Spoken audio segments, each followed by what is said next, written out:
सभी लोगों को राधे राधे, राधे श्याम। आई होप आप सब लोग अच्छे होंगे।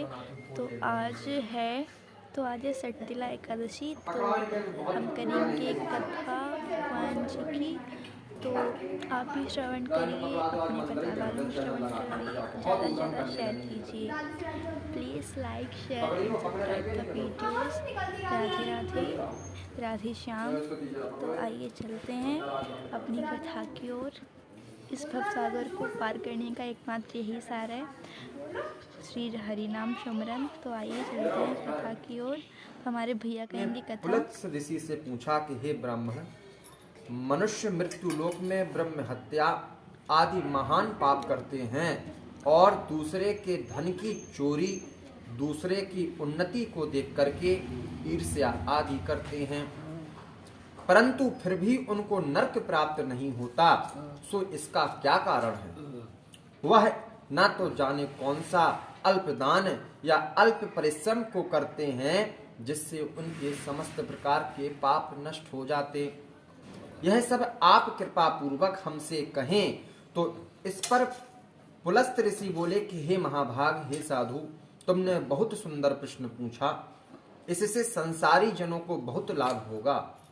इसको ब्रह्मा, भगवान विष्णु एवं इंद्र आदि भी नहीं जानते, परंतु मैं आपको गुप्त तत्व अवश्य बताता हूं।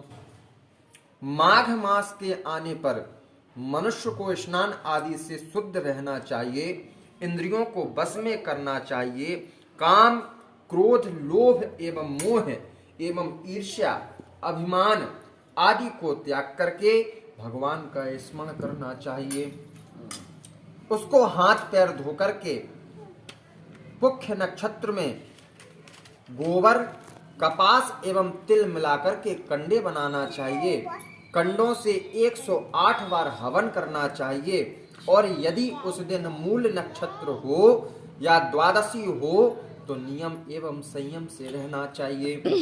स्नान आदि नित्य क्रिया से शुद्ध होकर के भगवान की पूजा, कीर्तन इत्यादि करना चाहिए। एकादशी के दिन व्रत करें और रात्रि को भगवान का जागरण करें, हवन करें और उसके दूसरे दिन धूप, दीप एवं नैवेद्य चढ़ा करके भगवान श्री कृष्ण देव का नाम स्मरण करना चाहिए।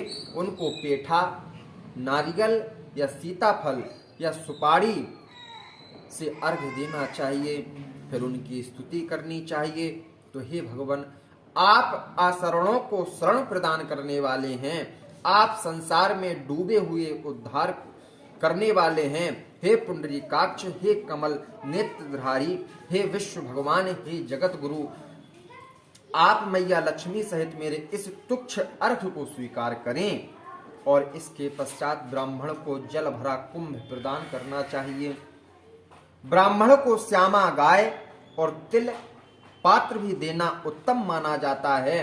तिल से स्नान करना और भोजन दोनों में श्रेष्ठ माना जाता है, अतः मनुष्य को तिलदान भी करना चाहिए।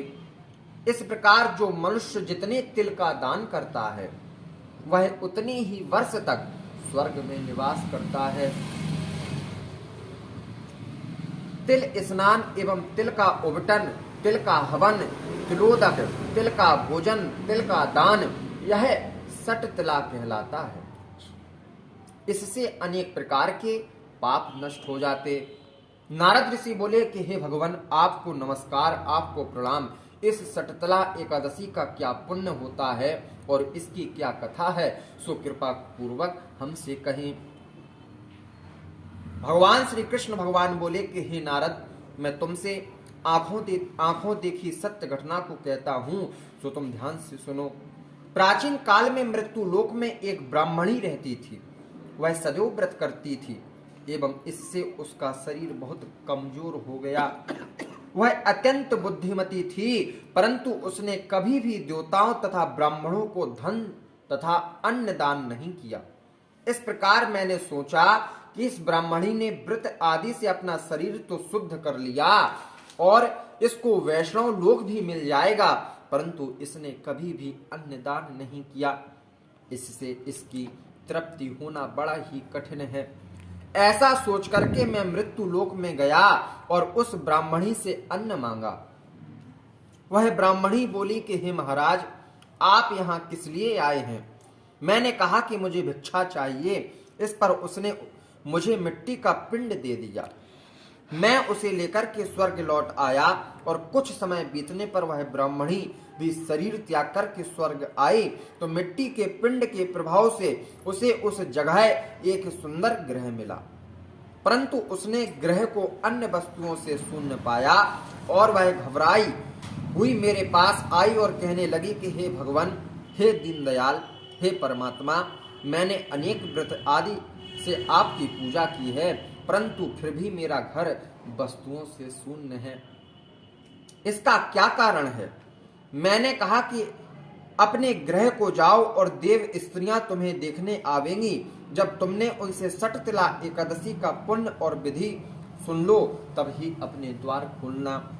भगवान के ऐसे मधुर वचनों को सुनकर के वह अपने घर को गई और जब देव स्त्रियां आई और द्वार खुलवाने लगी तो वह ब्राह्मणी बोली कि यदि आप मुझे देखने आई हो तो सटतिला एकादशी का महात्म्य आप हमसे कहो। उनमें से एक देव स्त्री बोली कि सुनो, सो मैं तुमसे कहती हूँ। जब उसने सटतिला एकादशी का महात्म्य सुना दिया तब उसने द्वार को खोला। देव स्त्रियों ने उसको सब स्त्रियों से अलग पाया। उस ब्राह्मणी ने भी देव स्त्रियों के कहे अनुसार सटतिला का व्रत किया और इसके प्रभाव से उसका ग्रह धन धान्य से भरपूर हो गया। अतः मनुष्य को मूर्खता त्याग करके सटतिला एकादशी का व्रत करना चाहिए। इससे मनुष्यों को जन्म जन्मांतर में आरोग्यता प्राप्त होती है और दरिद्रता नष्ट हो जाती। इस व्रत से समस्त प्रकार के जो पाप होते हैं वह नष्ट हो जाते और अंततः में वह प्राणी समस्त प्रकार के सुखों को भोग करके भगवान के धाम को जाता है। इति श्री सटतिला एकादशी व्रत कथा महात्म्यपूर्ण। बोलो वृंदावन बिहारी लाल की जय, बोलो विष्णु भगवान की जय। तो कथा समाप्त हो चुकी है। जो पुस्तक में फूल चढ़ाए जाते हैं चढ़ाए जा रहे हैं। अब वो होगा संकल्प। तो नारायण भगवान की जय। हम नहीं लेंगे आपका संतुष्टि दो ना तुम, हम भी देंगे संतुष्ट होंगे इतने में। आपने पूरा संकल्प सुना, पूरी कथा सुनी, आपको अच्छी लगी होगी। तो please like share subscribe the channel. Radhe Radhe, Radhe Shyam.